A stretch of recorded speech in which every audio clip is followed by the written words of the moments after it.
الله وبركاته. كيف الحال يا أخواني؟ معكم أخوكم ديار جلال، والله اسمه اللقبة ديارته. كيف الحال يا أخواني؟ كيف أنتم؟ كيف أنتم؟ صابرين ما شاء الله عليكم. إحنا اليوم نتكلم على الشعب الأورومو، شعب الإثيوبيا اللي محبوس داخل مملكة السعودية العربية، الجيزان، التبوك، كل مكان محبوسين. تمام. وإن شاء الله ننزل فيديو الخيرات إن شاء الله. شاهدوا على الفيديو، سووا كومنت، سبسكرايب، لايك، شير إن شاء الله.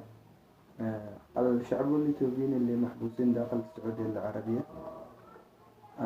عطشانين جائعين بدون ملابس، شغلوا عليهم مكيف وكلهم مريض، بينهم أطفال، بينهم نساء، بينهم يعني شيبة تعبانين كده. إن شاء الله إن شاء الله يا أخواني، المساعدة من قلبكم، من يعني إن شاء الله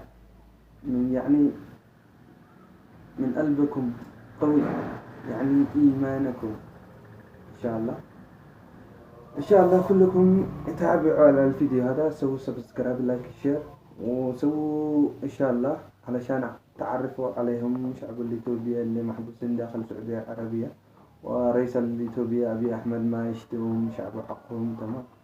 وهو يكره عليهم علشان يسووا مظاهرات عليهم. حلو. وإن شاء الله كلهم قبيلتهم اسمهم أورومو، القبيلتهم محبوسين بقوة أكثر داخل حبس مملكة السعودية العربية. وإن شاء الله كلكم مسلمين يساعدوا أخواننا المسلمين الأورومو، كلهم إحنا أخوة، كلنا تبع الحاول الآدم. وأنتوا سووا إن شاء الله الناس هذو تعرفوا عالم عليهم علشان يساعدوا، لأنه شعب هذا خرجوا سبب سياسي داخل الدولة العرب كله، استعمل مصر، استعمل السعودية، استعمل لبنان، استعمل يعني ليبيا، استعمل اليمن، استعمل عمان، استعمل الإمارات، كلهم خرجوا إيش؟ سبب سياسي، إنه ما يقدروا يعيشوا داخل بلادهم. لأنه نحن لما نقدر داخل بلادنا نعيش ما نجيش على دولة العرب كله، لأنه بلادنا ارتاح، لأنه ما فيش ديمقراطية عندنا. تمام.